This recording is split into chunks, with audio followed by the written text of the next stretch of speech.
This is Rat Pack Radio, the internet radio station that brings you everything from the top hits of music. Hey guys, this is Bruno Mars.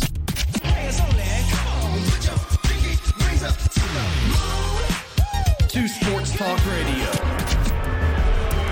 With the first pick in the 2016 NFL Draft, the Los Angeles Rams select Jared Goff, quarterback, California.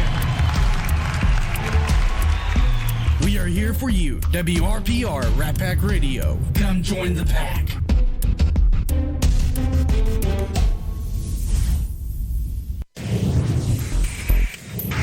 You're listening to WRPR Rat Pack Radio. Come join the pack.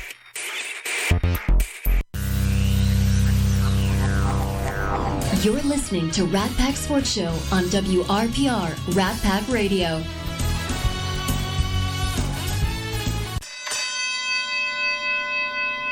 Blue, you're my boy! A genius. A man who has a reputation to be the best at what he does. You see, a man has to realize his limitations.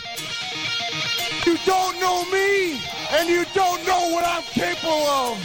That was a heck of an effort. This house is a prison, and the galaxy of this sucks. You free enough.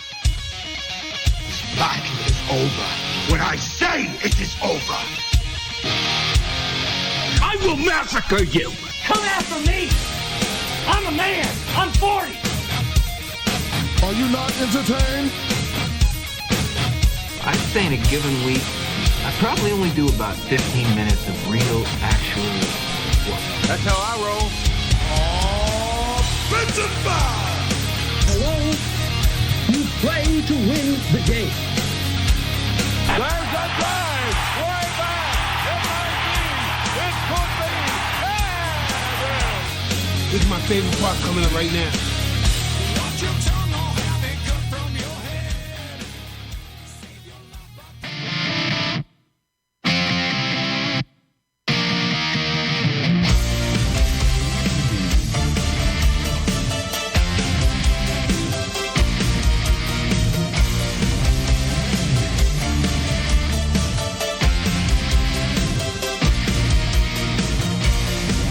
I feel he's gone.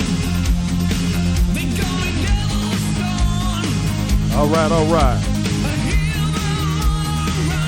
Rat Pack Sports Show.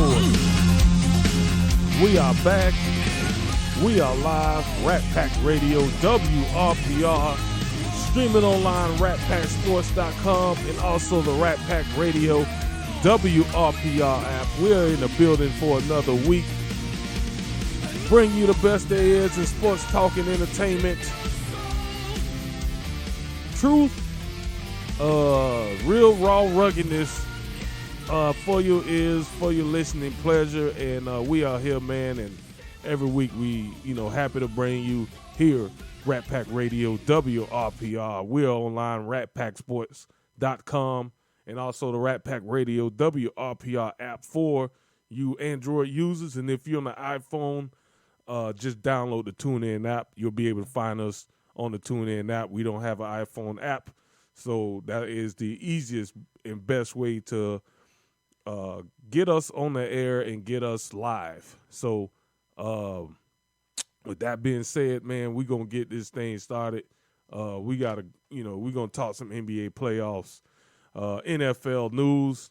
NFL has, released the first portion of their schedule, which includes the international games.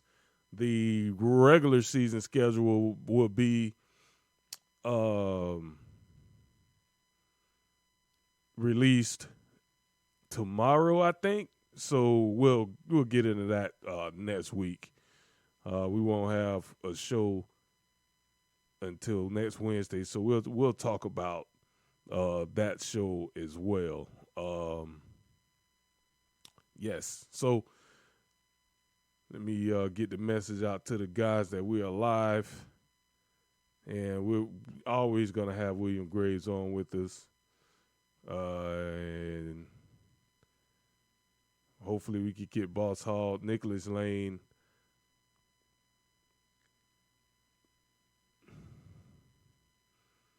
yeah, Nicholas Lane will try to be with us. Not sure if he will be able to reach us, but we'll see if we can get him in.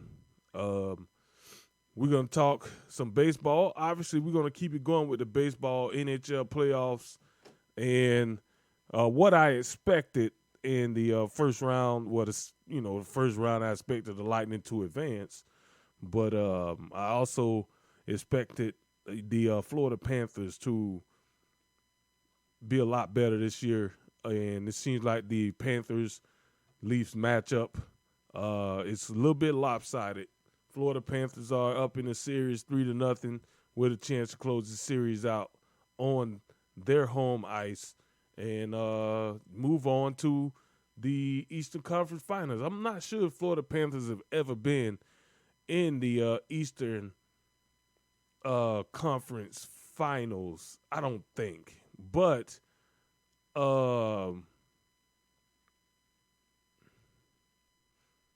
we'll see what is going on here. We're going to get into some news. We have a couple additions here. LeBron James' son, Bronny James, committed to USC, I think over the weekend or maybe late last week. And now we have Dennis Rodman's son, who is going to transfer to USC to join Bronny James. So we have our first, not our first, but, we have a reason to, pay a little bit of attention to USC on the college basketball landscape to see what they do. I'm not sure how good Dennis Rodman's son is. I haven't really, looked into it, but maybe he's pretty good. 9-10 points a game, 6 rebounds. So he's probably just more like he's a senior. So he's a transfer senior or grad. Let's see. Son just played past 4 seasons at Washington State. So, yeah, he's a fifth-year player. Transferring and using the extra COVID year that all the kids got to transfer to USC and team up with Bronny James. It's 10-point average, 6 rebounds. Nothing special, but it'll give a little bit more attention to the USC Trojans. And also there's another high recruit that Isaiah Collier, who signed, who'll be an incoming freshman, and forward Arrington Page. So they may be okay. You know what I'm saying? They may be okay. Next season, 2011, this past season, lost to Michigan in the first round by 10. So we'll see. We'll see. It'll be something to keep a close eye on as far as the college basketball landscape. Like I said, I don't know how good. I haven't watched Dennis Rodman's son play, so we'll see. Next headline: Ruggs. Everybody remember Henry Ruggs over a year or so ago. Had a fatal DUI crash that killed somebody. Pled guilty. So I don't know what the guilty plea. Maybe that's something that's going to give him less time. I don't know. But, his football career is probably over. He's 24. So, we'll see. I'm pretty sure he was regretting everything. He's guilty, obviously. So we'll see. Depending on what he gets, he's facing 10 years in prison for the felony DUI conviction. And let's see.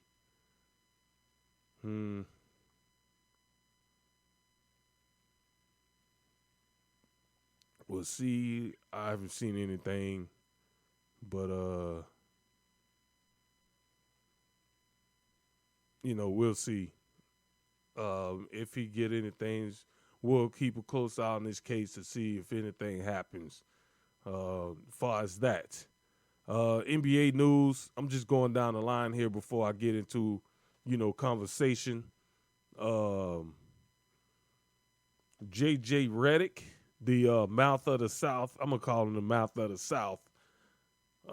Jimmy Hart, the mouth of the South from the Hart Foundation, actually interviewed for the Raptors head coaching job. So we'll see what's Jimmy Redick is able to get that head coaching job for the Toronto Raptors, and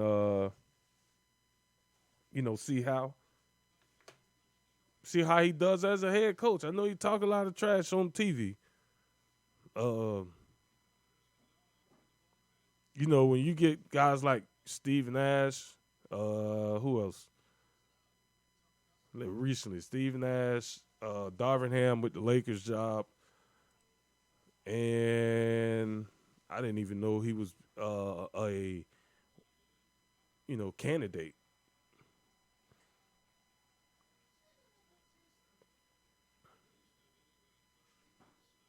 He says he was a candidate for the Celtics job after retiring in 2021 for the assistant coach. Let's see. ESPN learned that Toronto had gained permission to interview several candidates, including Golden State, Kenny Atkinson, Milwaukee's Charles Lee, Phoenix, Kevin Young, San Antonio, Mitch Johnson, Sacramento, Jordy Fernandez, Memphis, Darko, I don't know how to say that man's name, Las Vegas Aces coach Becky Hammon. Becky Hammon been at it for a minute. She started out, she was in San Antonio under Greg Popovich. I figured that, she was kind of like Popovich's protege or somewhat. When Popovich stepped down, she would step in as the head coach, but Popovich is still at it. And so she decided to move on and go towards the Las Vegas Aces in the WNBA. But she's earned her stripes. She's done her time behind the bench, and I think she would be a viable candidate for, a head coach's job in the NBA. Popovich, I respect the coach all around, and he's had some good, wonderful things to say about her as a coach, and just being able to, do her job as a coach. And she's coached the Spurs a few years back in the Summer League program, and I think one of those years the Spurs won the Summer League with her as the coach. So, out of these people, I don't know much about any of these other guys, but I would say Becky Hammon is probably the most qualified candidate out of this group, and that's including, J.J. Redick. So, Toronto, finished 41-41. They parted ways with Nick Nurse back after the season was over with. So we'll see. Be interesting to see what J.J. Redick can do behind the bench. So that'll be interesting to see what he can do. But we'll see. Bucks. We didn't get a chance to talk about this. The Milwaukee Bucks, in a shocker to the basketball world, and I'm going to say that because it is a shocker, fired Budenholzer or whatever. I can't say his name. I bet you Nicholas Lane can, though. Budenholzer, who was led his team to the NBA best record, and they got bumped out of the playoffs by, was it the Heat? Yeah, Miami Heat. First round exit in 6 games. So they decided to make a change. I'm in this little text group with a bunch of buddies of mine. We all basketball heads, and a friend of mine called this there's some NBA firings that happened this past, few weeks or after the season. And a friend of mine, good friend of mine, been saying these particular coaches that was fired, all was bad coaches. He's been saying they was bad coaches for years. They was winning games, but there's certain parts of the game of basketball that you could tell ultimately if a coach will be able to coach a team's way over the hump to, win a championship or whatever. And, there's a lot of things that he pinpointed about Budenholzer, pinpointed about now the head coach of the Boston Celtics. And who's the other coach? They're currently in the playoffs too. Actually, the coach for the Denver Nuggets. So, as you can see, the Nuggets are currently down in. I mean, the Nuggets are the favorite. They're the number one team in the West.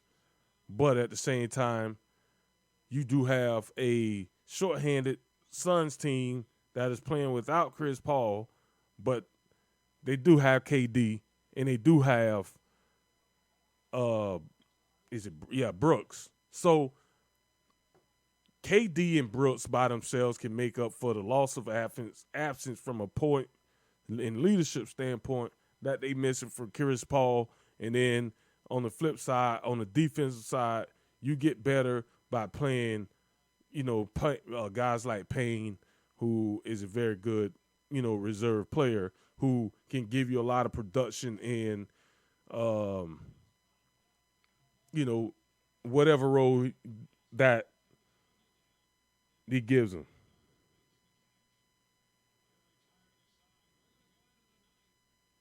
So that'll be something to pay attention to.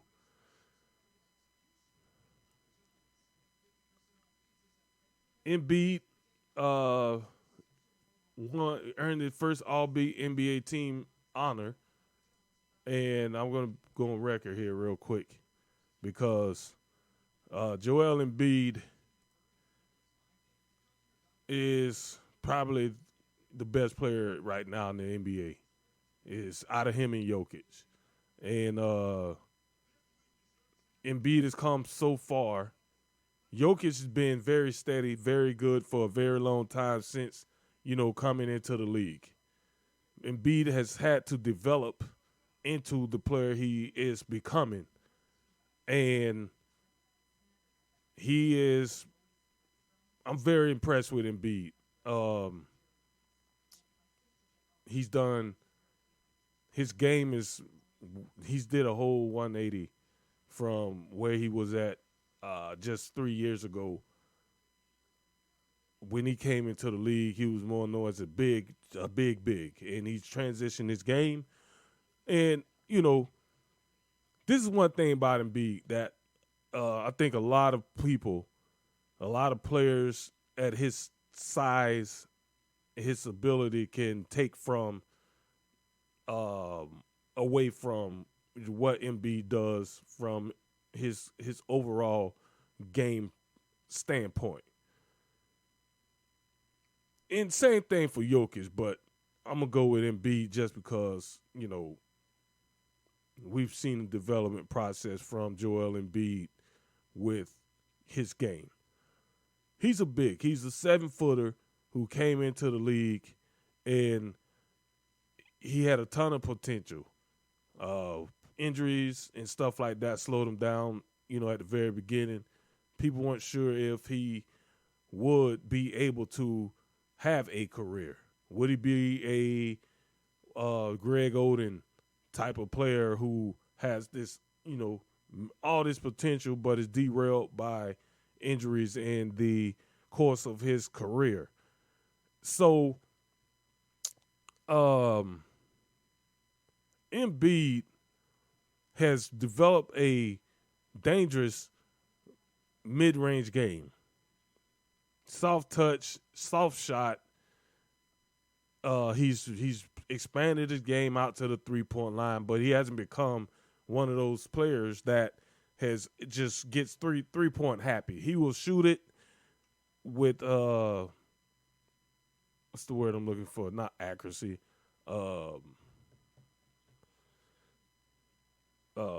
Efficiency. He will be very efficient from the 3-point line. He doesn't shoot a whole lot of them. He does take the threes, and he makes them. He's a very good shooter from outside. He's a great shooter from the mid-range. His game with his back to the basket is next to Jokic, and he's one of the best in the league. He's MVP this year, very deserving. I know a lot of people may say, what about other players or even LeBron, Embiid. It's either going to be Embiid or it's going to be Jokic who's going to win the MVP. There's really nobody else, in that conversation. LeBron James is still a very good player, but as you can see, it may be by design. It could be, father time, whatever. But he has slowed down a little bit. He's still dominant, but he's not as dominant. You don't see him just like taking over games. And, with the Lakers, you got Brown, who has been, not Brown, I'm thinking about Anthony Davis. He's been, to me, that team goes as Anthony Davis goes. Yeah, and as we get into the playoffs, the Lakers at their best, and listen, I've had my piece that I've said about LeBron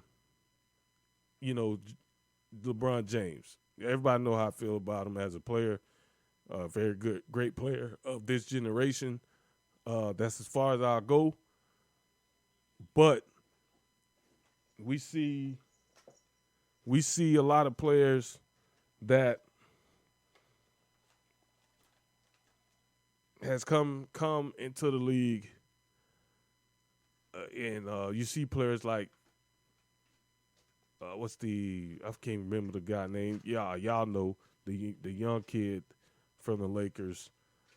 Let me pull up their roster so I could get these names. Okay, Austin Reeves. There we go. You see, Austin Reeves has come on like fire since the trade deadline, and is one of those guys that is really an integral part of what the Lakers are doing, is especially in the playoffs. And you got Dennis Schroeder, who's a good reserve player. You got Anthony Davis. You have D'Angelo Russell, who's a very, very, good player in his role. And then you have Rui Hachimura, who they traded for at the deadline. Then, you got other guys, Lonnie Walker, who's been, very good the last game for the Lakers down the stretch. And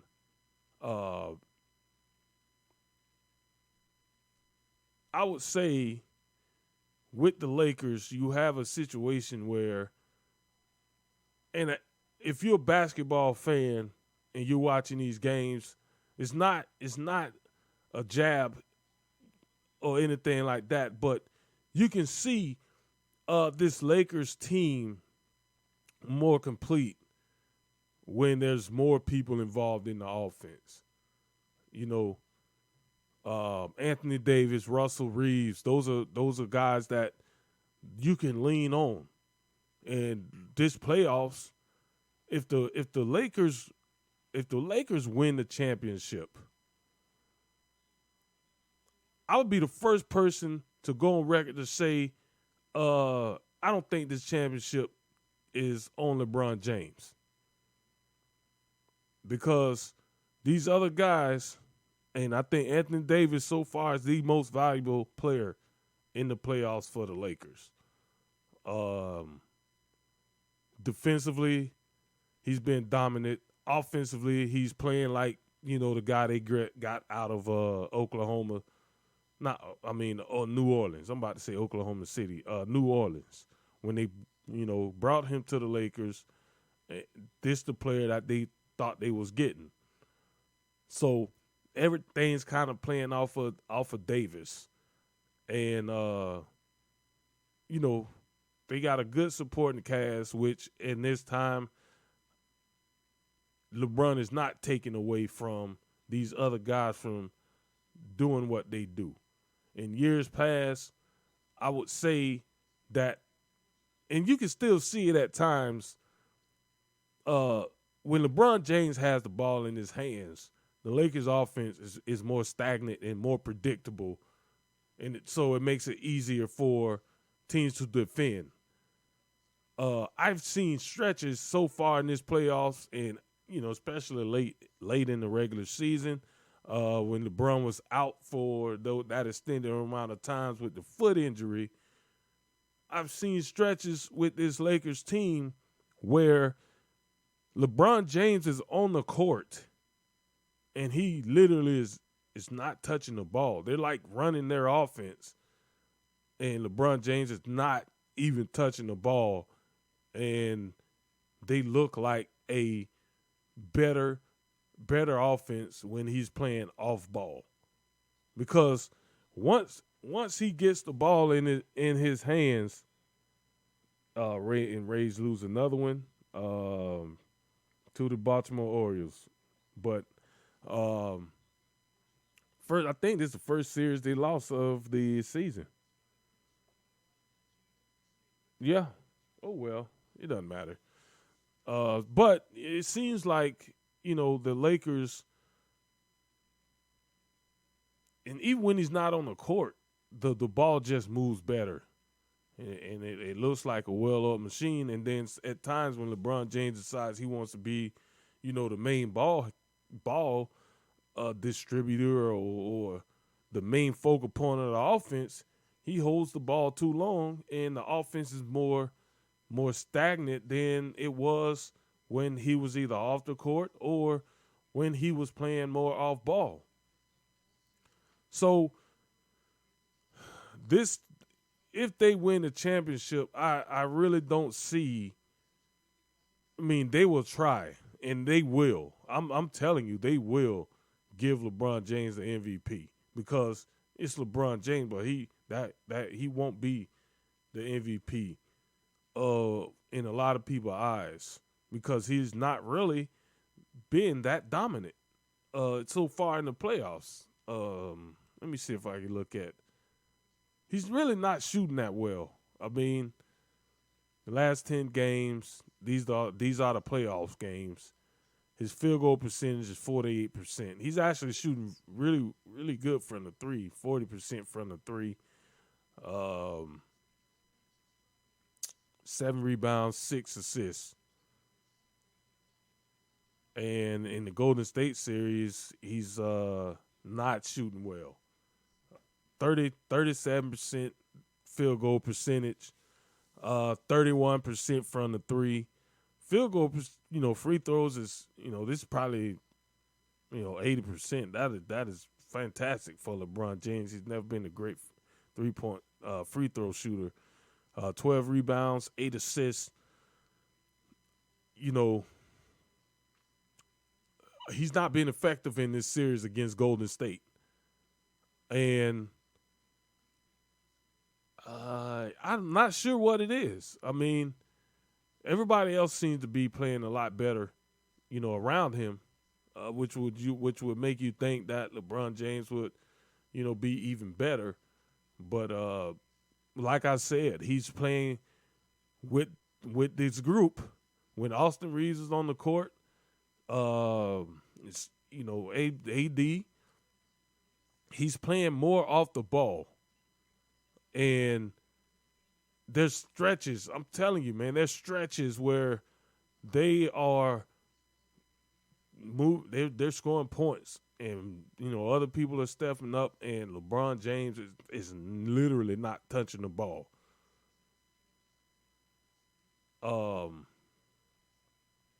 which is it's always a good thing.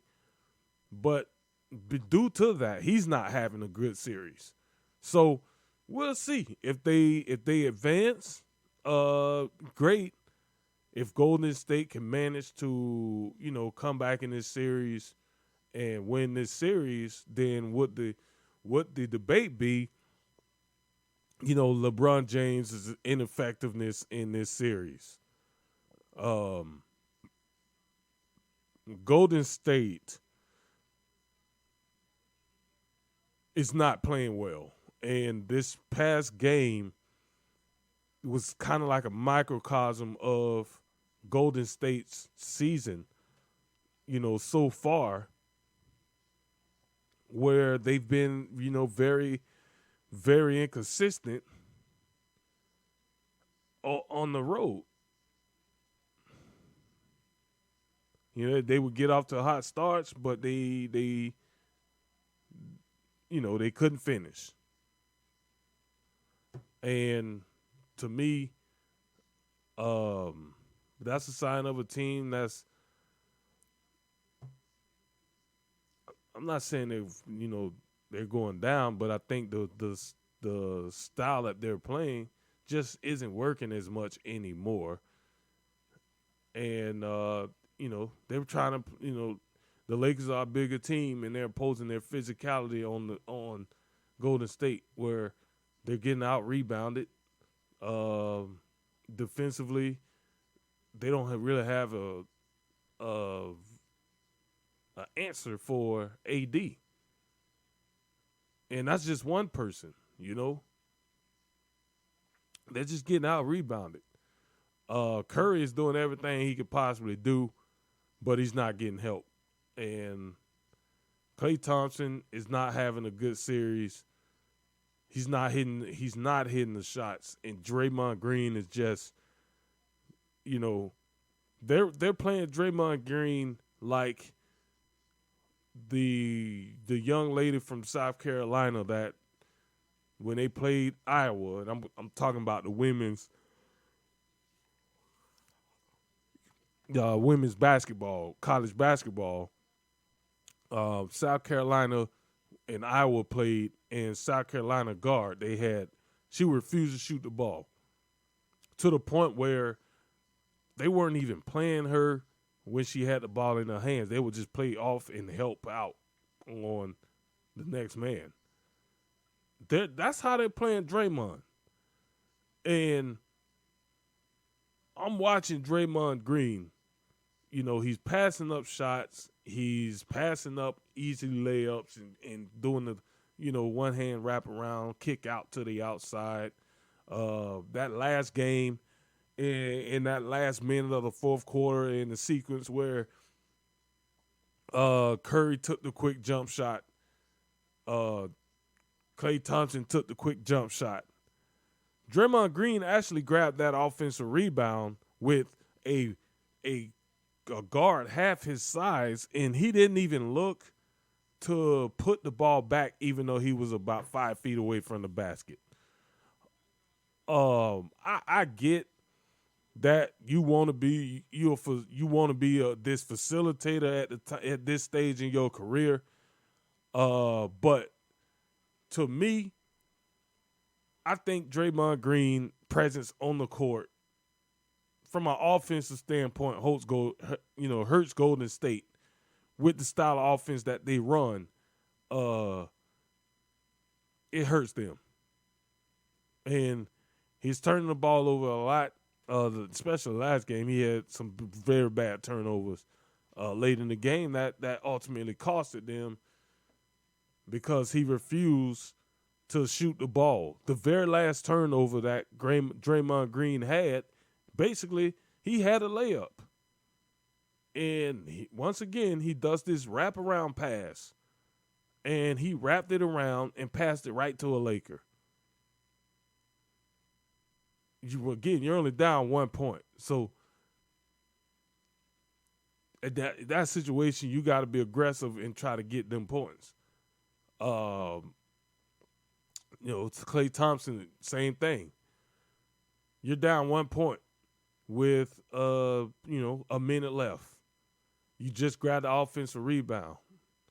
You just got to stop on the defensive end.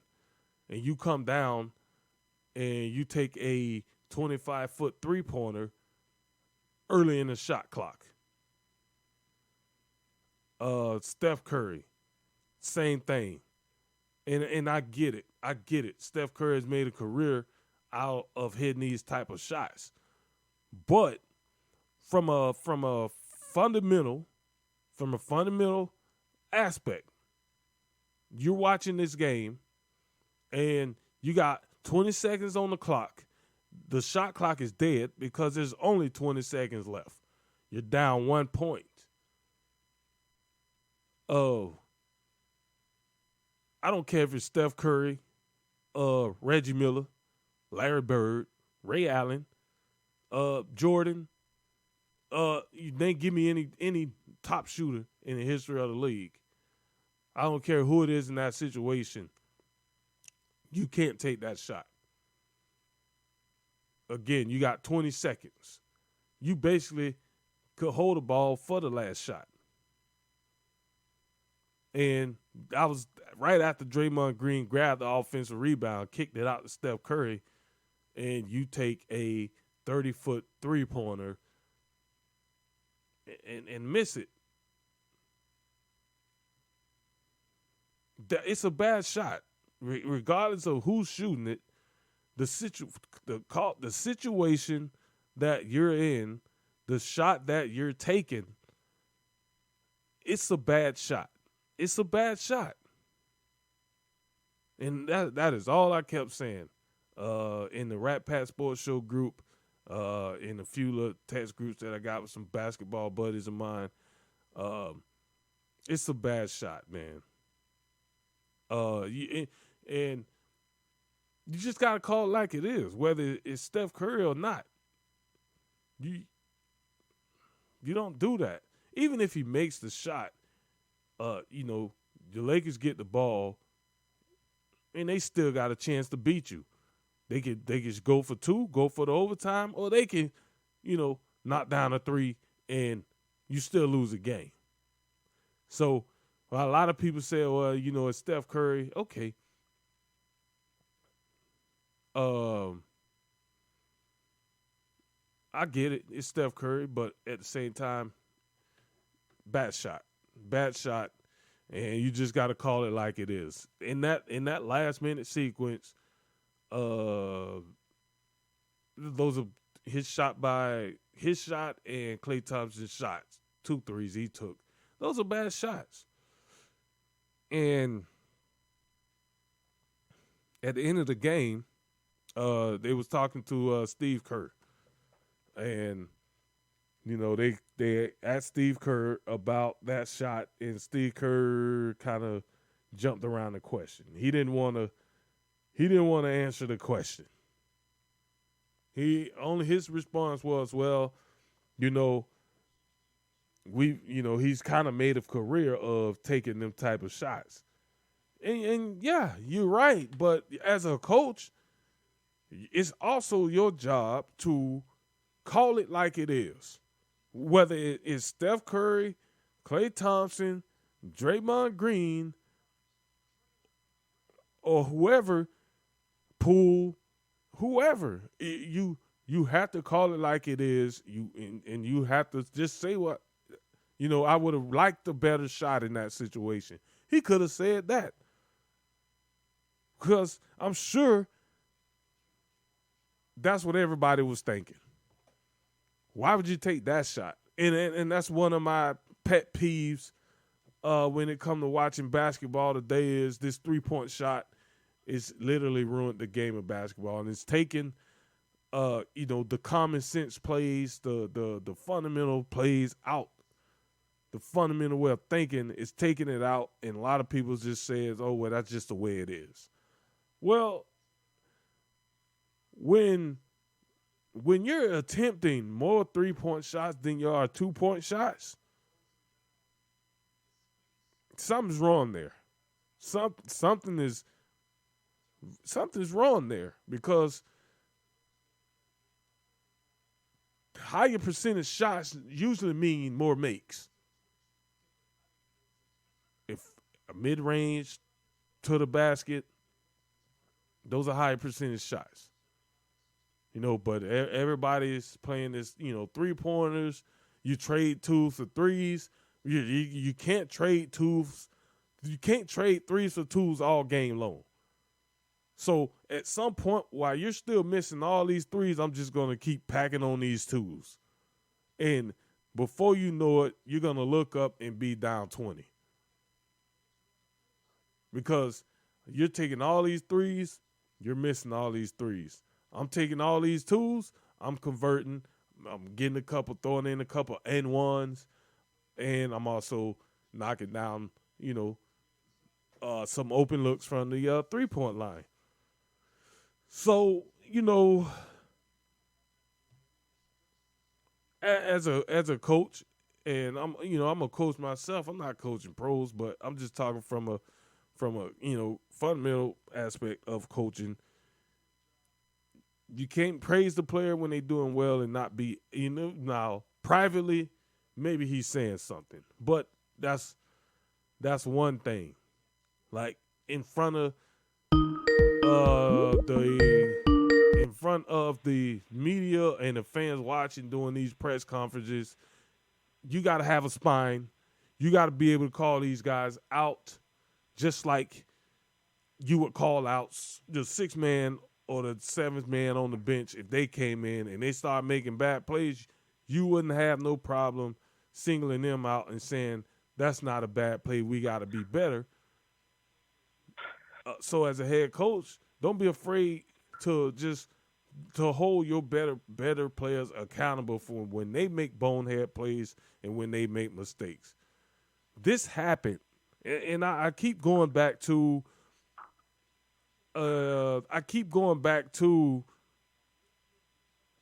this situation because I feel like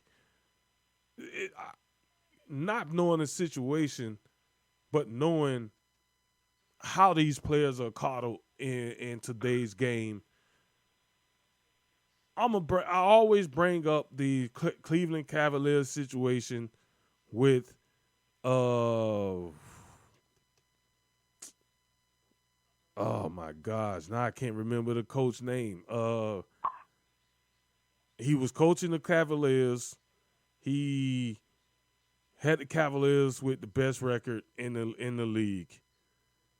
And he was fired with the best record in the NBA. And that's when, Tyronn Lue took over, as the head coach. I'm going to get this guy name. Let me see if I can look this up real quick. Cavs coach fired top. I think it starts with a B. David Blatt. Yep. David Blatt. I always talk about this guy with Nicholas Lane because that year they were on pace to win 60 games. And his winning percentage was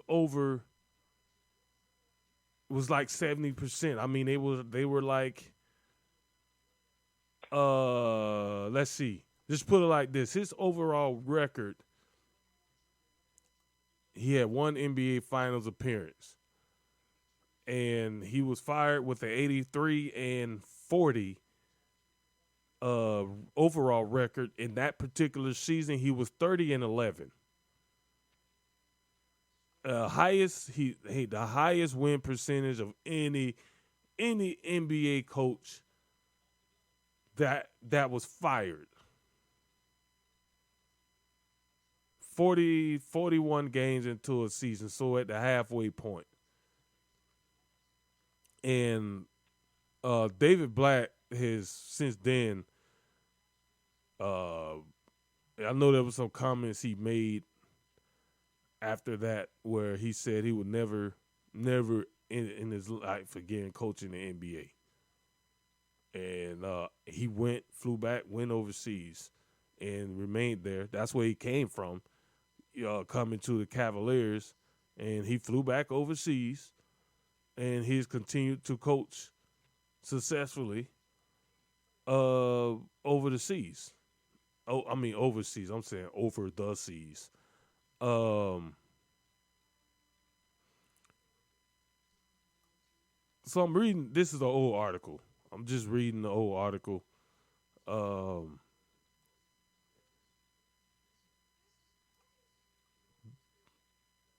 It says the team pondered placing David Blatt ever since LeBron James decided to return.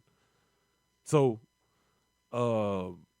players did not appear to trust Blatt, and James always had an awkward relationship with him. Rather than wait any longer, the team elected to make a move. I just never really heard David Blatt after that talk about it. Why he was fired, talking about what happened.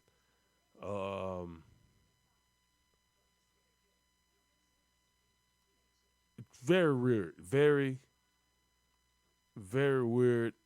And I'm trying to see if I can pull up anything that is possible to see if he ever responded or ever made a comment to why he was fired. And everything that I'm saying,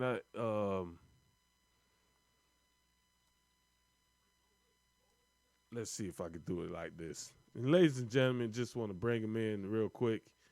We have him with us. Rat Pack Sports Show's very own Mr. William Graves is on the line. What's going on, brother? Man, nothing much, Steve-O. Just sitting here enjoying the good life. Hey, aren't we all, brother? Aren't we all? All right, so David Blatt.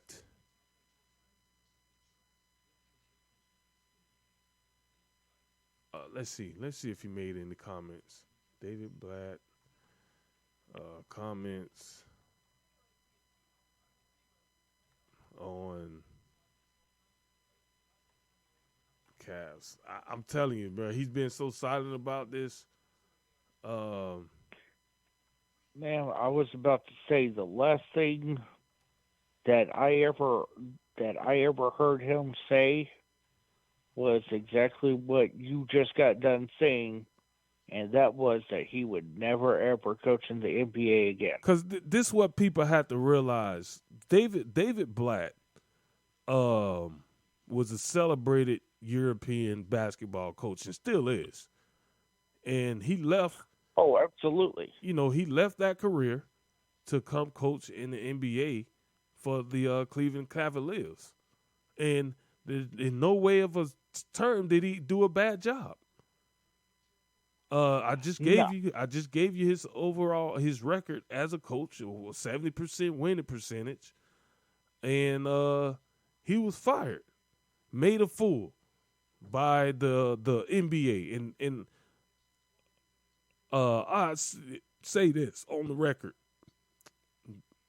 the game of basketball is played more pure and more team orientated on the European level. You have to. Oh, absolutely, they are. The players are, these are coaches. They're not just spectators. Like in the NBA, there's some guys that got head coaching jobs, and they still are getting them on the NBA level that they really, aren't great coaches. They might be recommended from a player standpoint because obviously the players have more authority in the league and they can call their own shot.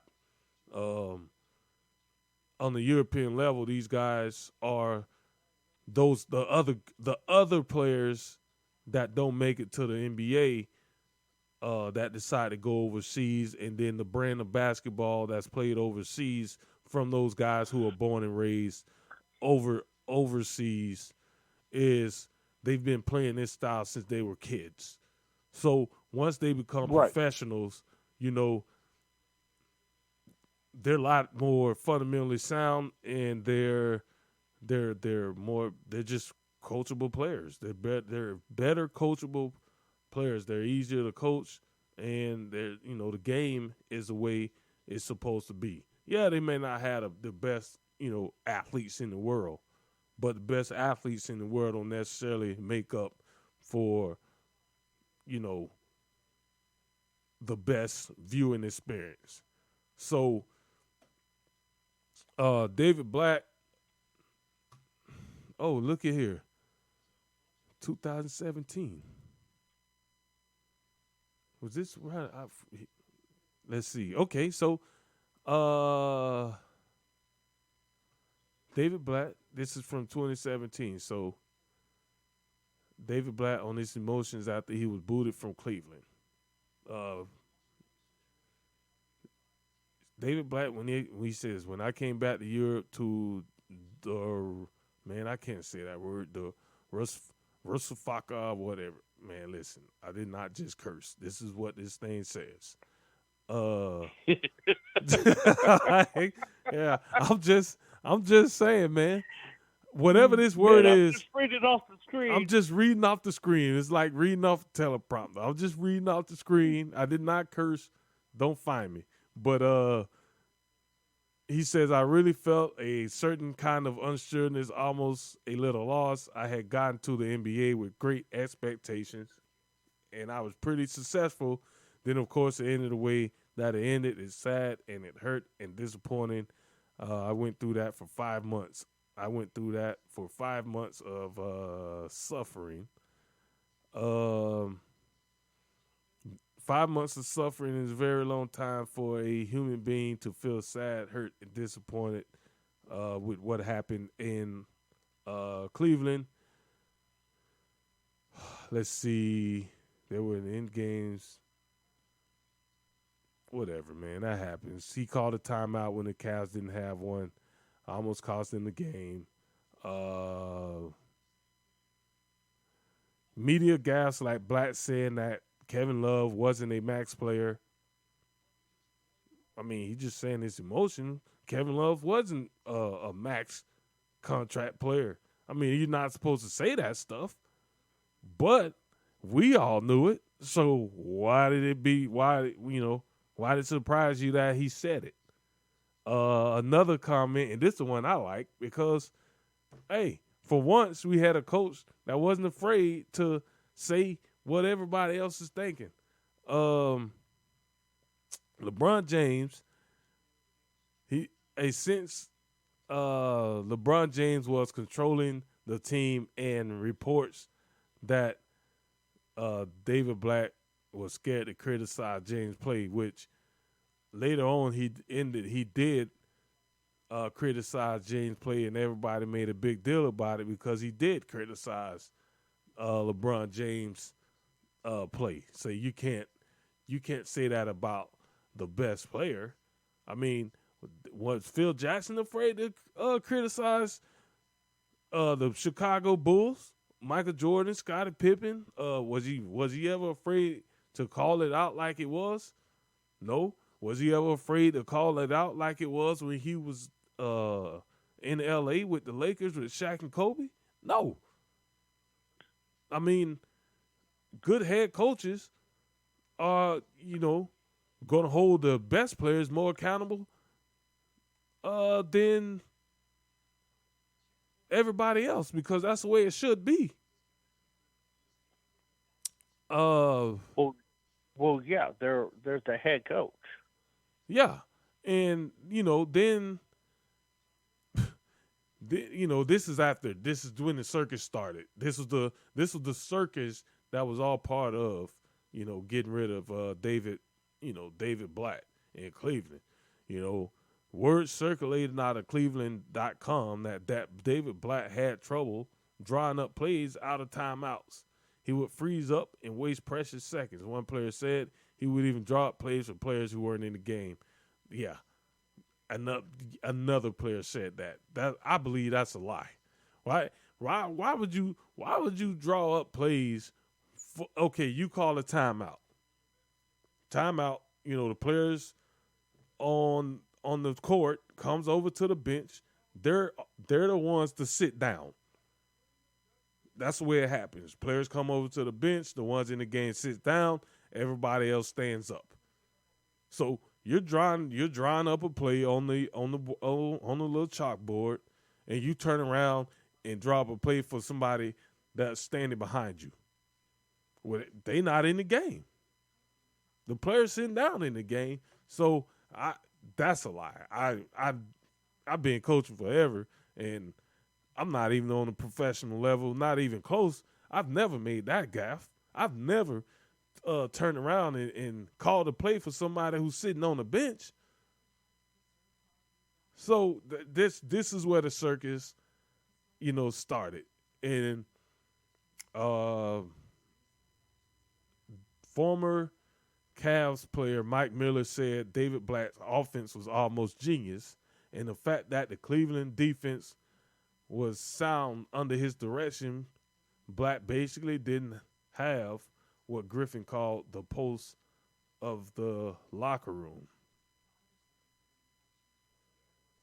Tyronn Lue, who was Blatt Thompson, since it did, Griffin had to say,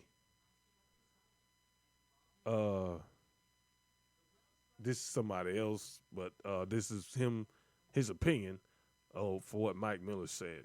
So Griffin said about Lue when addressing Blatt's departure, whatever, man. We know we know what that was all about. I said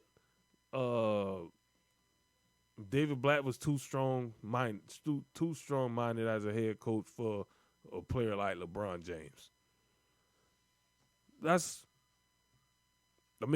Why else would you be leading the best record in the NBA the following season after you was in the NBA Finals?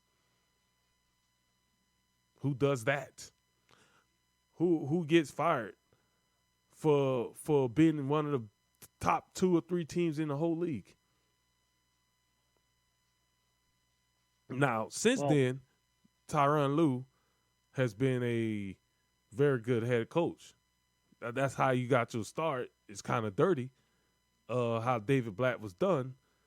And I'm not saying you didn't deserve that chance, but David Blatt definitely didn't deserve to be fired in the manner that he was, because that had never happened before, and it hasn't happened after that. So anybody that can put 2 and 2 together, we already know, what it was all about. It just catering to a player on your team that didn't have a good relationship with this head coach because of his personality clash. And that's just the way, the way it was. So everything, like they say, everything changed when James decided to return to Cleveland and decided that Kevin Love was the player he wanted in the big 3 with him, and Irving, not Wiggins. Wiggins left because he was in Cleveland, had drafted Wiggins, and he would get to blossom since he would no longer be in James' shadow. He also, obviously, anyone who watched James' growth in Miami Heat was trying to recreate the offense system he thrived in, where he was half of the Flying Death Machine. I never heard that, when he was in Miami. But, that's what it was. And, in this article, at the very end, it says, it's not the end. It's a long article. But I'm going to move on. He says, the downfall was James' arrival. James essentially picked the personnel for the Cavs upon his return. We knew he did that.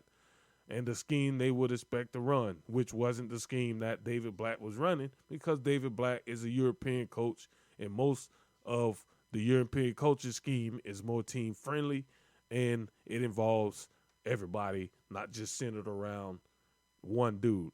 I know this from experience because one of my good friends is a former head coach from Europe and coached all the way up to the professional level, and I've seen his playbook.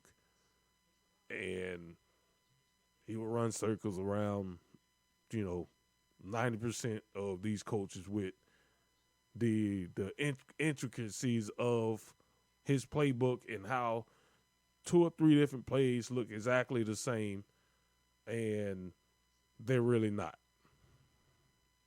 It's absolutely ridiculous. And so I know from experience of knowing somebody personally that is from Europe and coached at a lot of the levels over there, youth, intermediate, professional. So, this article here pretty much, says that. And I knew that was the issue. I knew that what it was because, you just got to pay close attention and kind of read between the lines. They're really not never going to say what it really is. They're going to beat around the bush and give you little hints here and there about, what could it possibly be. But, yeah, when a player that good, when a coach that good gets fired midway through a 30-11 season, something else going on. It's not about X's and O's. And it's not about, him not being a good coach. You throw that out the window. You already know.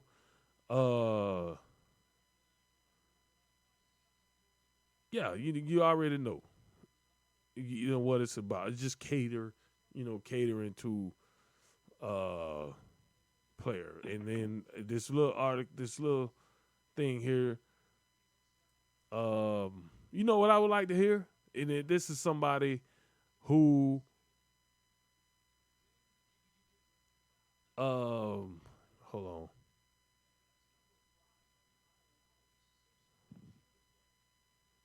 Somebody who I really enjoy listening to talk on, the NBA, and that's Iman Shumpert. He should have his own podcast. Some of his stories, especially his stories about Kobe, are fantastic, and I know he will have some good stories about what happened in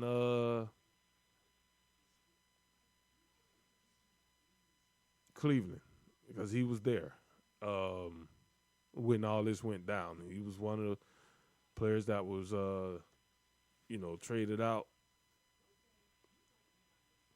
But the end of this article says, this is where I'm ending it, but it says the Cavs would make it to the NBA Finals that season. This was the season they made it to the finals. Despite Love and Irving going down with injuries, they did that largely due to David Blatt's adjustments and coaching on the defensive end. It's thanks to Blatt that Cleveland knows that playing Steph Curry physically will frustrate him to the point where it affects his game and strategy. I have yet to see them go away from it in the 2 seasons since. I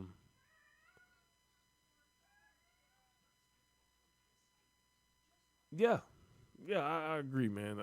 I always bring that situation up with David Blatt because I think it's a very unique situation, and something you'll never see. And ladies and gentlemen, there's no animals being harmed.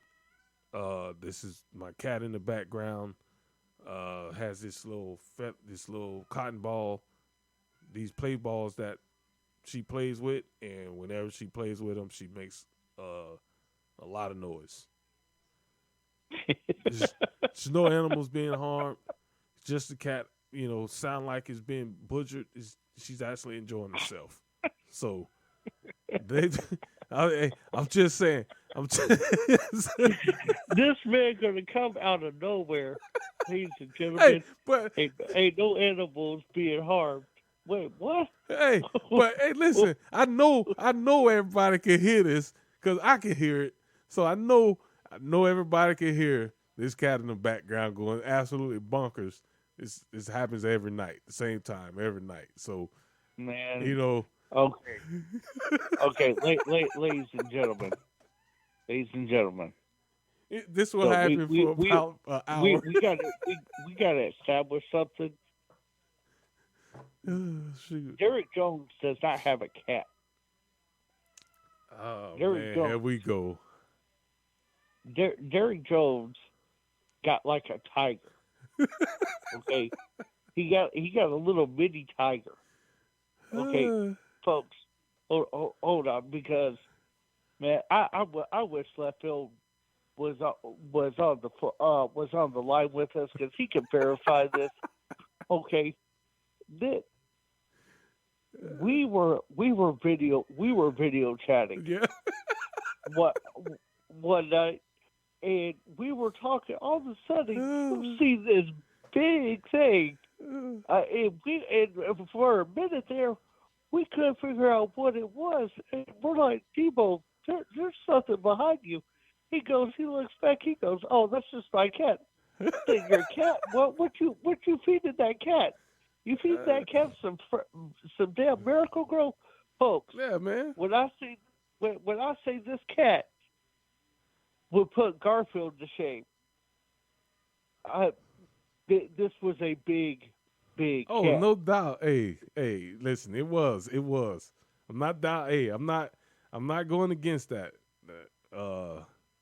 It's definitely a big individual. Damn little baby tiger is what this man's got. Oh, it's just a cat. No, man, that ain't no cat. I ain't seen no cat like that ever. I could just remember Boss Hall saying, dude, oh, what is that? Now, listen, yeah, that cat was a humongous cat. Yes, it was. But then, after Boss Hog had done got on me for like 30 minutes, this particular day about, how big my cat was, we got him on the video chat another time, and his cat goes across the screen. He has some big kitty cat too. Man, listen, it made my cat look small. He's got a baby. He's got a baby lion. I mean, this thing.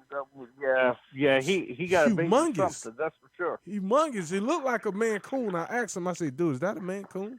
Because Mancoons are freaking massive. Mm-hmm. So I was like, "Bro, that looks like a Mancoon." Oh, that's not a Mancoon. That's just my cat, dude. He picked this cat up. I'm not even joking. Remember how it was when he picked the cat up?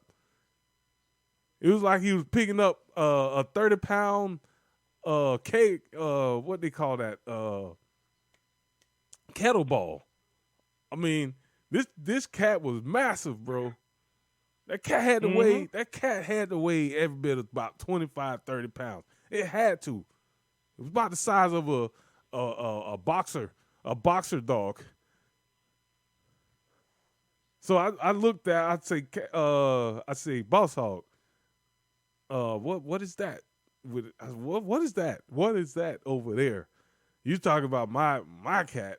What is that over there? Because that thing is massive. Oh, he's not that big. He picks him up with two hands, like struggling.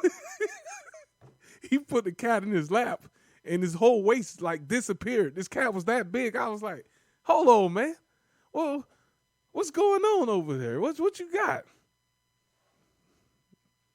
But yeah, that was pretty funny. That was pretty funny, man.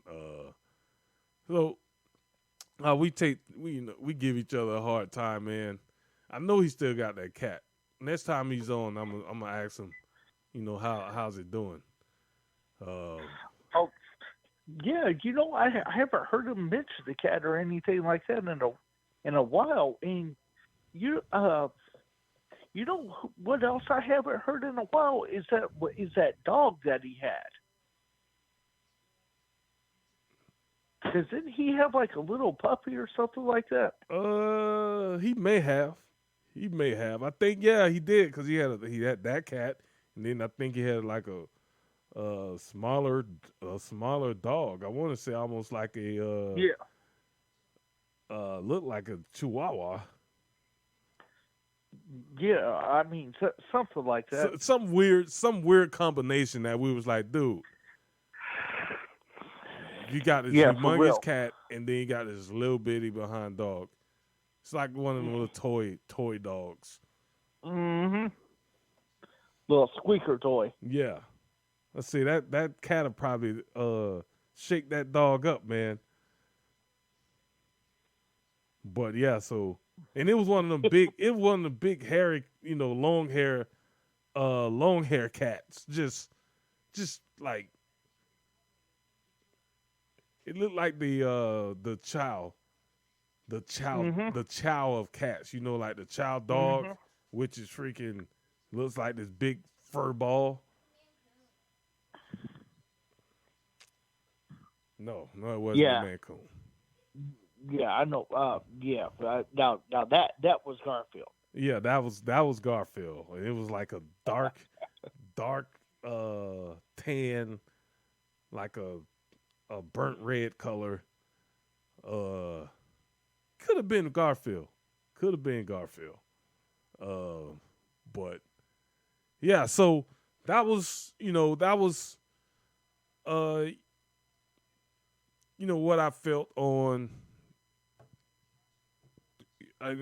David Blatt, and the reason I got there was just talking about the Lakers situation and how well they're playing as a team, and I think they, as long as LeBron James sees that these guys are playing well, even when he's not touching the ball, they'll be tough to beat. But as soon as he start to kind of play the way that he's normally used to playing, the Lakers will be easier to beat because people are not being utilized, and it's easier to guard a team when you know what they're gonna do. So, the game 3 is tonight. I mean, game 5. Game 5 is tonight. Lakers are up 3-1. Golden State is at home, and we'll see if Golden State can extend this series. Well, I'll tell you what.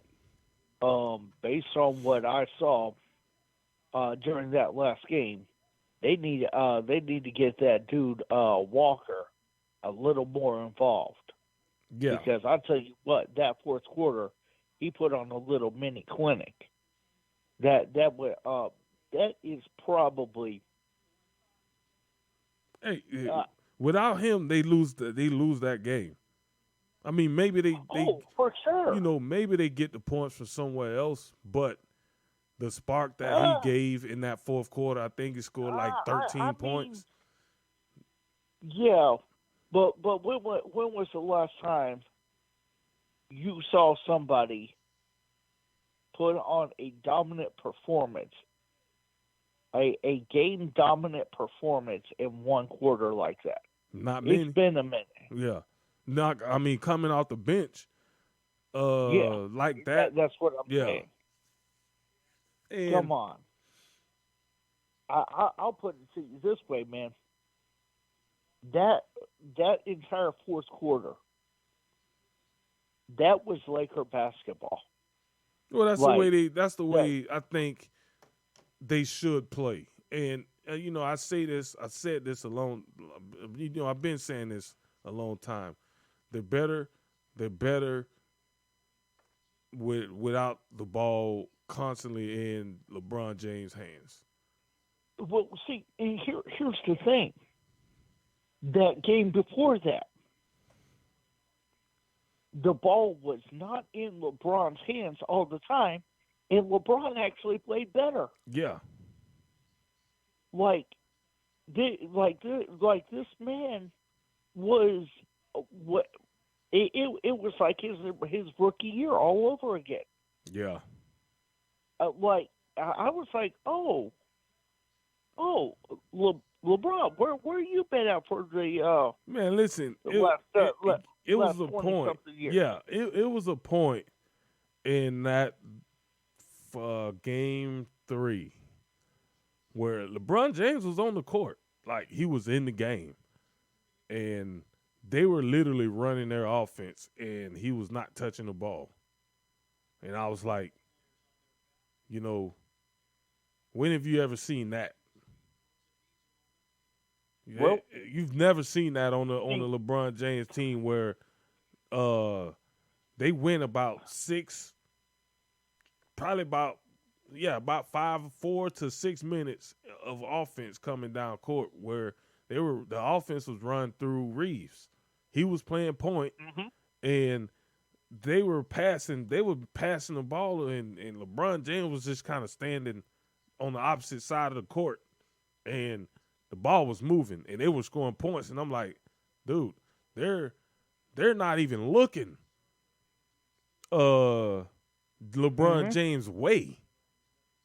Yeah, but the thing is that with that, when they were running those plays, and he wasn't getting the ball, when he did get the ball, this man was going full throttle. Yeah, because he was fresh. He was able to not expel as much energy, so he was fresher at the late in the game, which is a good thing, right? You want a player like LeBron James to be fresher near the end of the game, where he doesn't have to exert so much energy to keep the team in the game.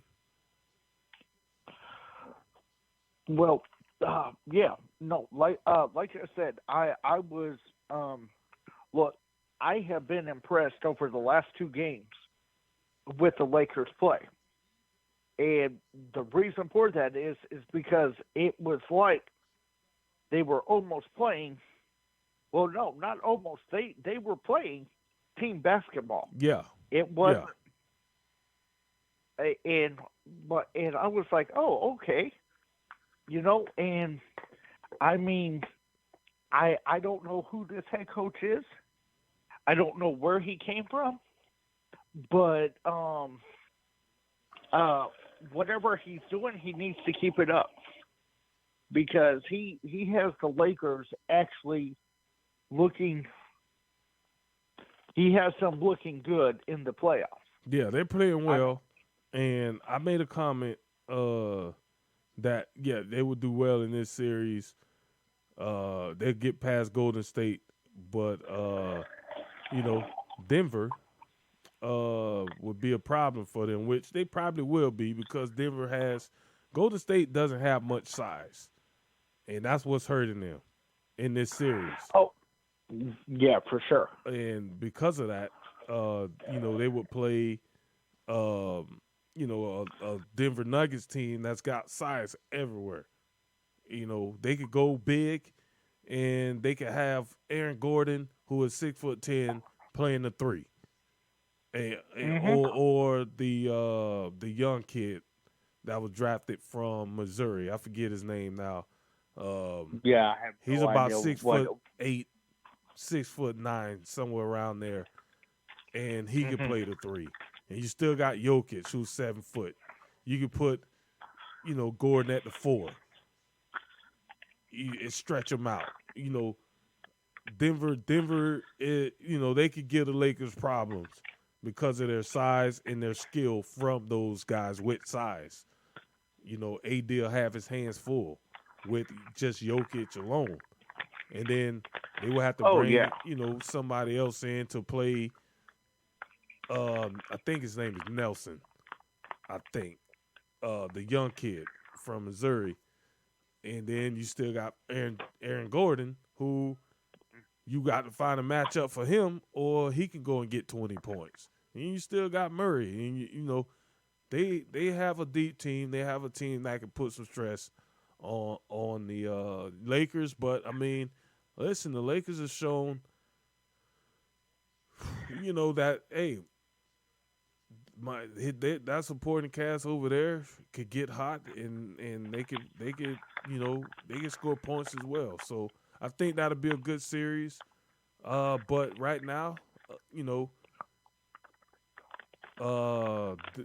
Denver is in a pretty good series against Shoot, who the Denver Nuggets playing in this series? Oh, Phoenix. Is it Phoenix? Yeah. Yeah, come on, man. Jokic just got fined $25,000 for. Oh yeah, that's right. That's right. Yeah. So, and I think that series is 3-2 Denver, Phoenix, right? Yeah, I think so.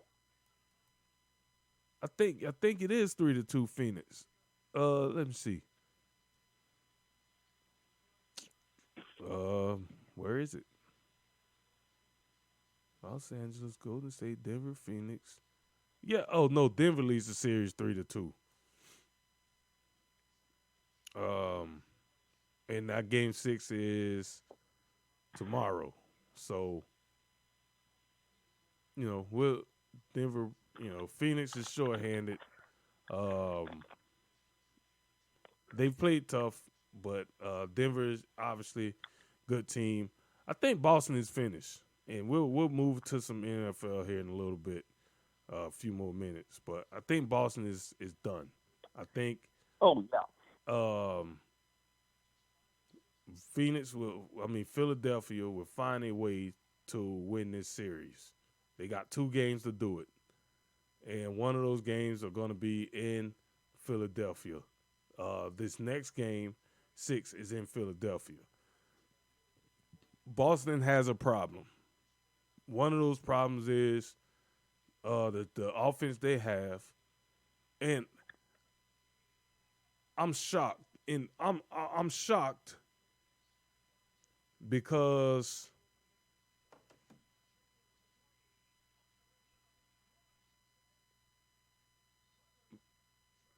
James Harden is actually playing defense. And through the course of James Harden's career, this man is not really known to be a great defender.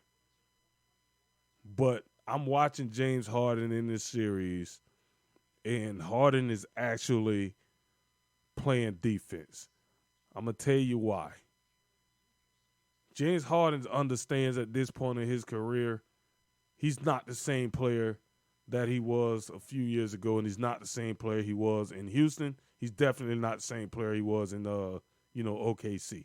He's still a very good player.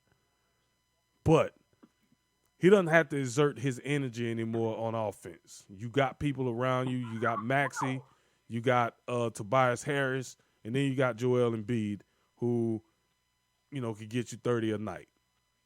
So James Harden doesn't have to exert that energy on offense. He could play the, facility. He could play the point guard position, go get his points when he gets his ability, his wide open looks, and, attacking the baskets and stuff like that.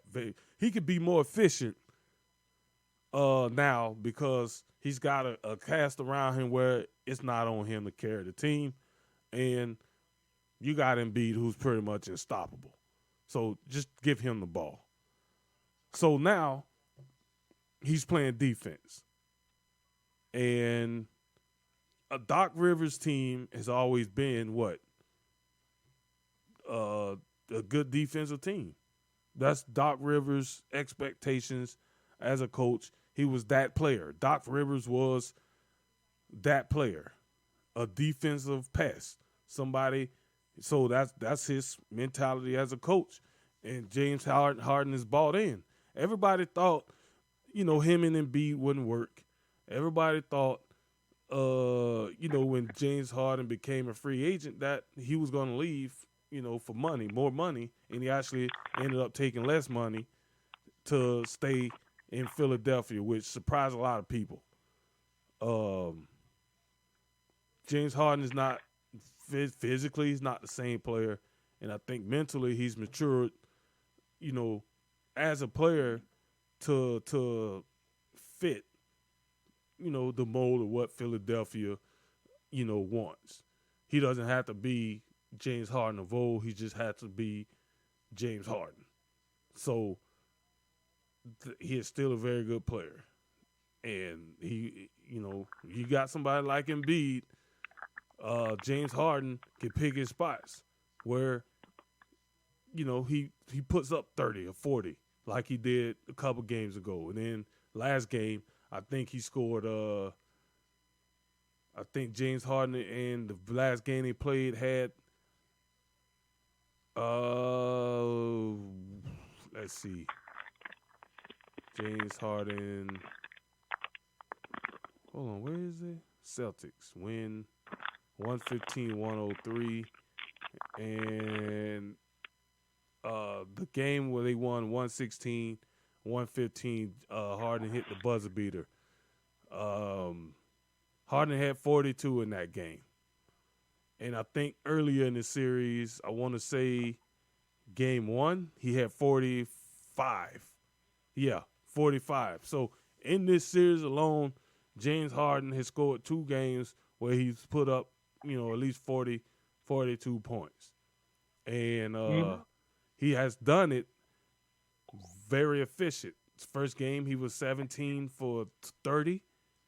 And the second game, he was 16 for 23. Very efficient. And Embiid still had 30. So, when you get 70 plus points from your 2 stars, you're going to be tough to beat. Embiid's, James Harden had 34. That game, Harden had 42. The next best player had 14. Last game they played, Nicholas Lane appreciate all this NBA talk. Last game he played, Embiid had 33. Tatum had 36, but he really didn't play that well. So Embiid had 30. Maxey had 30. James Harden had 17. Only took 8 shots. Efficient. Efficient. And that's James Harden. He's not, if he sees somebody else hot, Maxey was hot. So they kept feeding him, and you got to keep feeding Embiid. He stayed back. He stayed off. Just, 10 assists, 8 rebounds, 17 points. That's a good game. That's a great game. That's why I say Philadelphia is going to, get somebody. I said this last night to some friends of mine that I have we talk. We got a little text group, and when these playoff games are happening, we're conversating, we're going back and forth with each other. But I even said it. Then last night after the win. I said Doc Rivers is going to get somebody fired because Boston had the second best record in the East. Milwaukee is out the way. They were the number 1 team. This is supposed to be, the Celtics to lose, to come out of the East. Now, Philadelphia, the people don't realize, but Philadelphia won 54 games. They were 25-16 away. So going on the road and getting the win for them, they could do that, easy. Celtics was 57-25. They were 32-9 at home. They've already beat the Celtics at home in the playoffs. 76ers were the sleeper team nobody was talking about before the playoffs because Embiid was, his health was in question with his knee. And, you had Milwaukee, who just 2 years ago was NBA champions. And last season,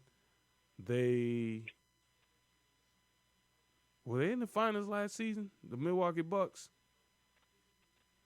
They I think, because they lost. They lost. Who won the championship last season? Who won the championship last season? Wasn't it? It wasn't Milwaukee. Was it Western Conference? No. Shoot. Hold on. Milwaukee. Maybe it was Milwaukee. No, it couldn't have been.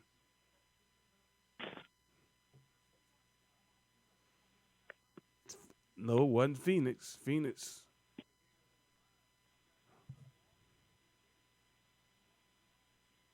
Who did Phoenix beat? Who did Phoenix lose to in the Western Conference Finals? No, Phoenix was in.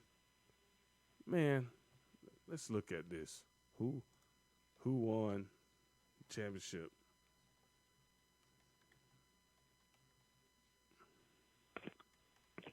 '22.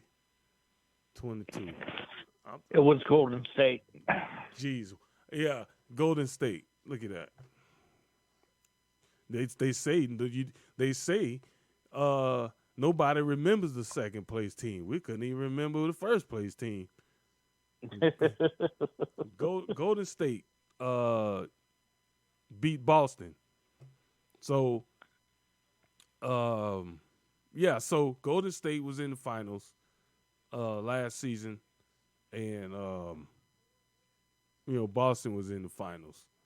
So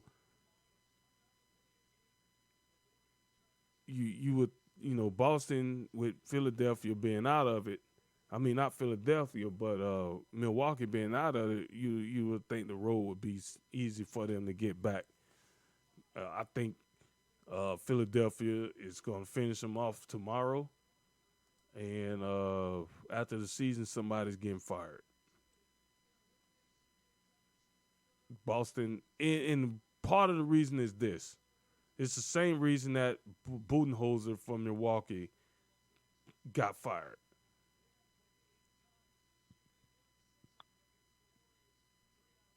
Your offense doesn't work long term. Like Milwaukee offense is everything off of Giannis. There's no true offense. So if Giannis is struggling, everybody else is kind of, chop liver because they don't really have any true responsibility. They just play off of Giannis' dominance. And same thing with Boston. You watch Boston, they're not really running a structured offense. They have two of the most isolated basketball players in the league in Brown and Tatum. Tatum is a good player, but he plays way too much isolation basketball. And he takes a lot of bad shots. Brown is another one of those really good players, and he isos a lot.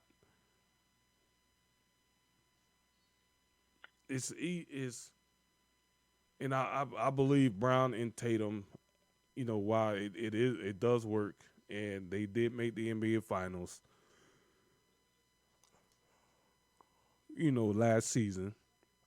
I don't think they mesh well together. And for them to advance and move further, I think one of them are gonna have to be traded, or you got to bring in a head coach that is gonna bring a more structured, flowing, offense. Because Boston right now, 76ers outside of game 2, 76ers really, they're up 3-2, so obviously they outplayed the Boston Celtics.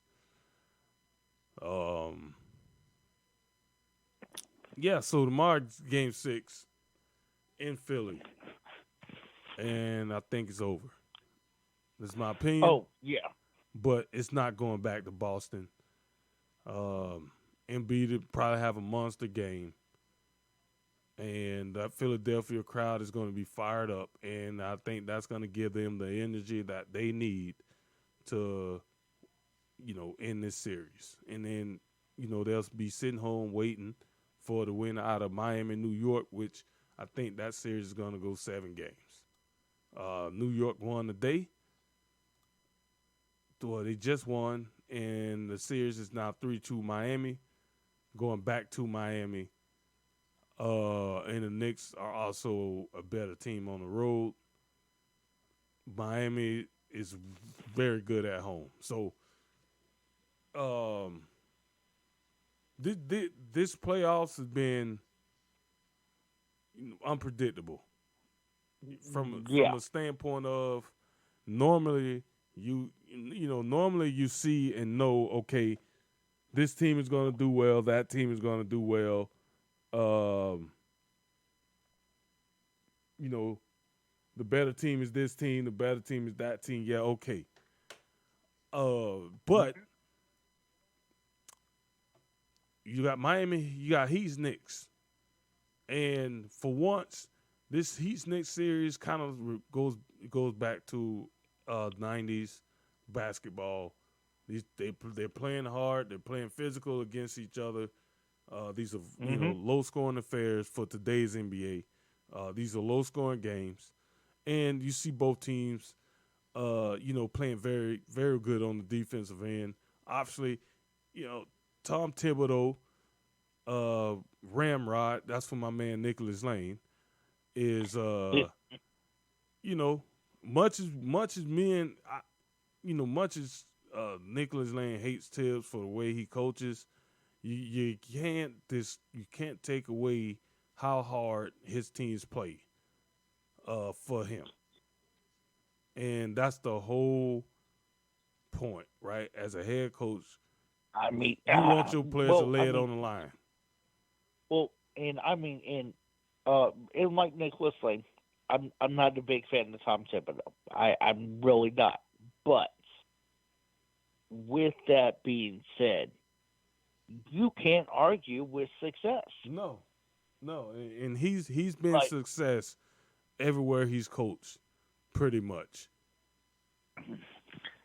He may run his players. He may run his players to death into the ground, and he may go with a 6-7 man rotation the whole season and play all of his starters, 30 plus minutes. Yeah, he does have a habit of doing that. Look, you can see it right here. Julius, this just tonight. Julius Randle, 36 minutes. Robinson, 26. Brunson played 48, basically the whole game. That's the whole game. And Brunson has been very good in this series. 38 points tonight. Barrett, 38 minutes. Grimes, 48 minutes. So 2 players. How is that even possible, bro? I don't know. I can't answer that. But 12, again, 16, 36. Yeah, how? Okay. Two players played the whole game, so that means you went with a 2-man rotation. I mean, you got 2 players on the bench, one with 12 minutes, the other one played 22. He's the backup center. So the center's pretty much split time, and then Brunson played the whole game, and Grimes played the whole game. Barrett played 38 minutes, so basically you sub three players. I mean, Nicholas Lane does have a point. He's gonna run his players until the wheels fall off. And that leads to injuries later on in the career because they've been overused. So I'll put it to you this way: had Derrick Rose had a different coach when he first came into the league, he probably wouldn't have had the injuries. He wouldn't have suffered the injuries that he did. Well, Derrick Rose is still on the New York roster, right? Yeah. He didn't play tonight. He's still on the roster. But yeah, but I see what you're saying. Earlier in his career, he played some heavy minutes. And I mean, same thing with Joakim Noah. Yep, Joakim Noah, Lou Alding. What's the other? The other? Tyson Chandler. I'm missing somebody. Shoot, Jimmy Butler, when Jimmy Butler played for him in Chicago. Yeah, well, I mean, Jimmy Butler's been pretty durable in his career. He's, Man, look, when Jimmy Butler left Chicago, I was probably one of the maddest people. I was too. I'm a Bulls fan. I'm a Bulls fan. So when Butler left, Chicago, I wasn't too happy about it. They've bounced back since then, but that hurt to see Jimmy Butler go. Well, but I mean, the thing is that he's doing his thing in Miami. Yeah, I mean, you can't argue that. He was very good in Philadelphia. I mean, Butler was very good in Philadelphia too.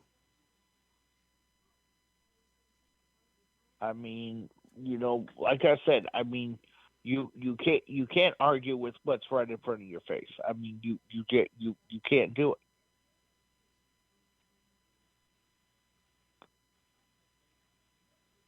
Yeah, no, you can't. You can't. I mean, he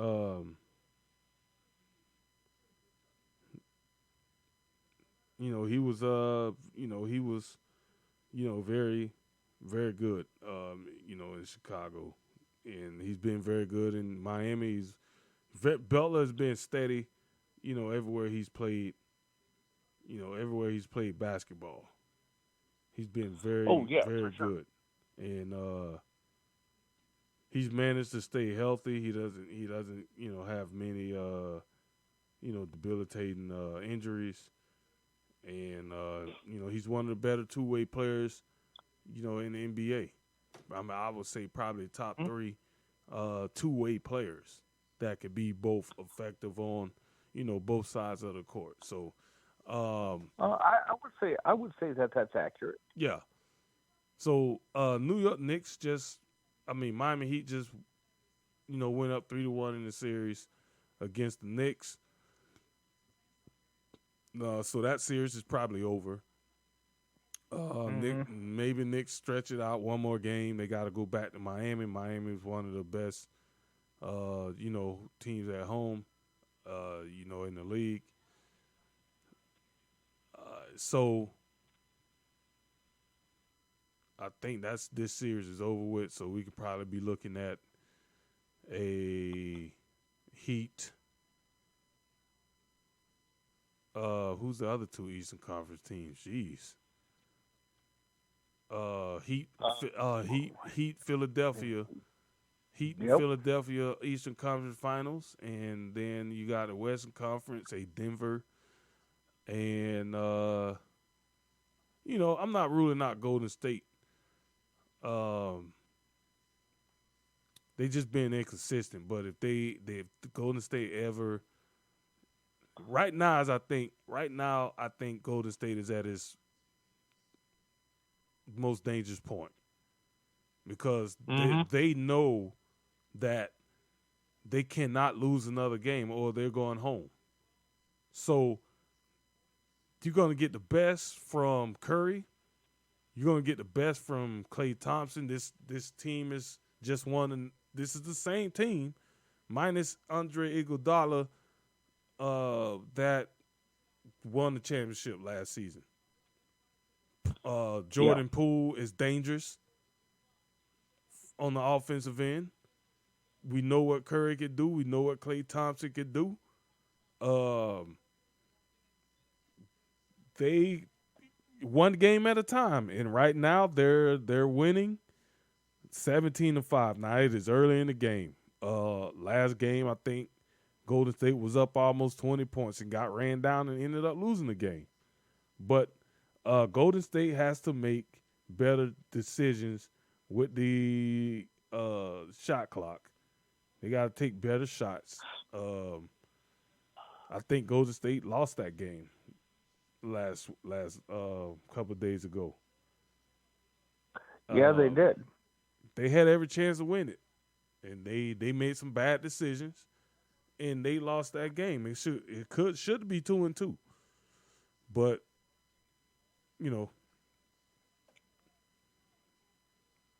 we'll see. But right now they take care of business. They came out to a hot start. Last few things I'm gonna say on this, and then me and William gonna jump into some NFL because there's a lot happening there.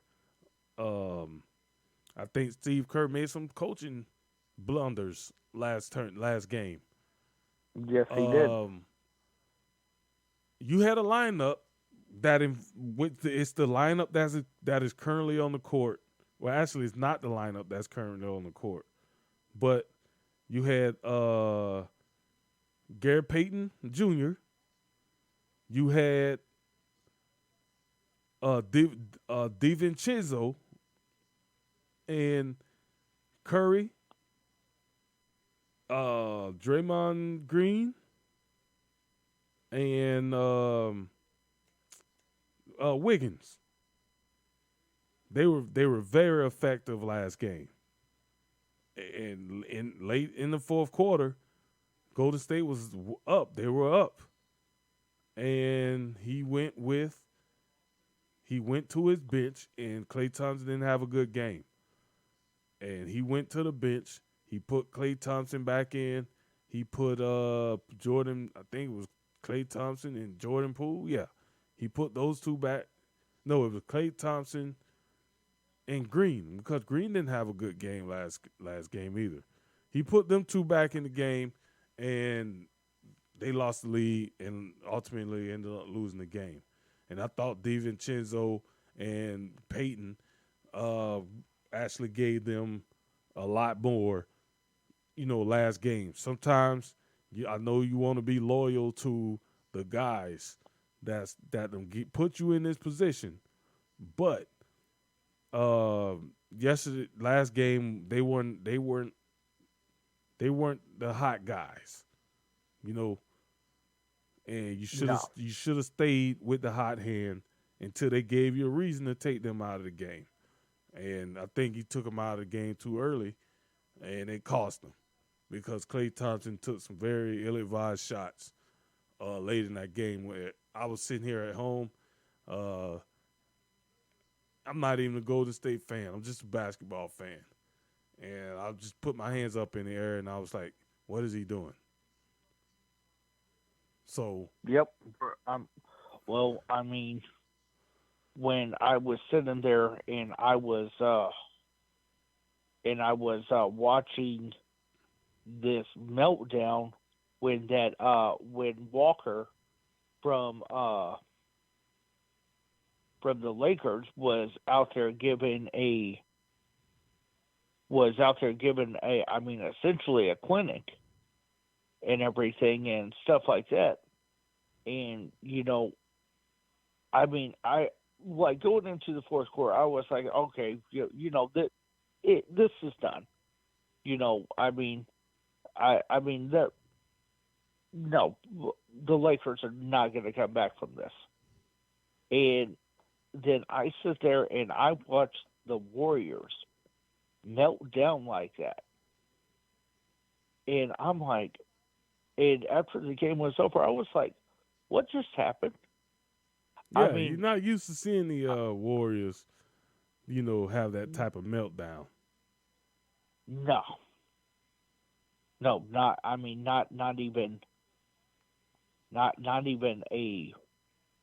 even a little bit. I mean, that was something that I can't say I've never seen it done, but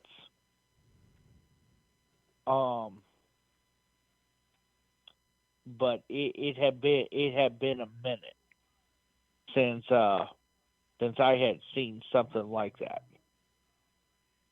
Like that was, man, I don't have the words for it. That shocking. Yeah. There you go. That I mean, that was, yeah, that was, man, that was different. Yeah, it was, man, but that's kind of been the microcosm of, their whole season. Inconsistent, just not playing to that same level that they, played at last season for whatever reason. 4-time champions with the same core.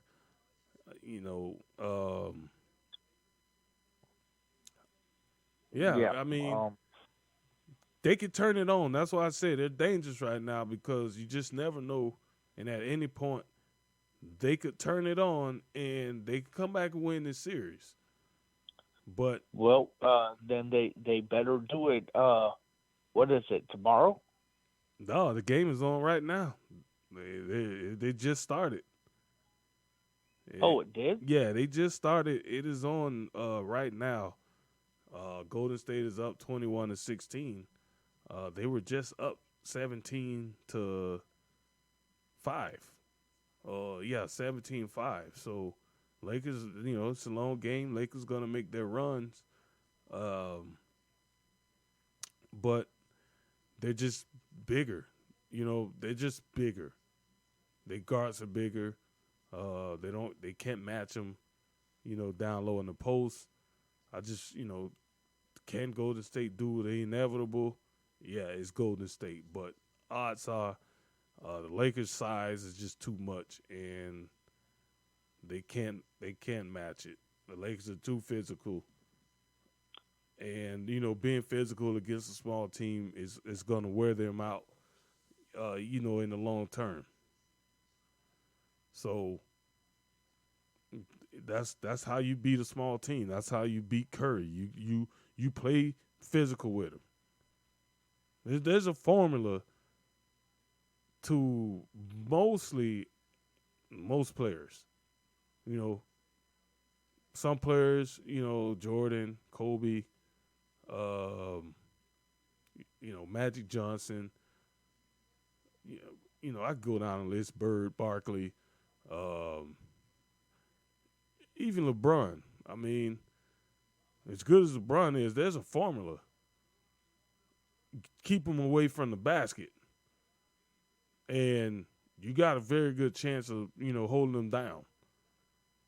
The players I just named, there's no formula. They're going to get theirs, and you just have to worry about everybody else. Stop everybody else. No weaknesses. Players that don't have weaknesses, you just can't do nothing with. There's no game plan to shut them down. There might be a game plan to slow them down, but you're not shutting them down. So there's that. But we'll every week, the NBA playoffs. So we got to talk NBA, and I feel like we've talked long enough. So we got some NFL to talk about, and I want to move forward and talk about that. We've spent an hour and a half on NBA with Nicholas Lane to be proud. I'm gonna tag Nicholas Lane in this post. When I post the podcast, I'm gonna tag Nicholas Lane so he could check it out and give us a review on how well we did. Nicholas, you'll be proud. You'll be proud, buddy. So yeah,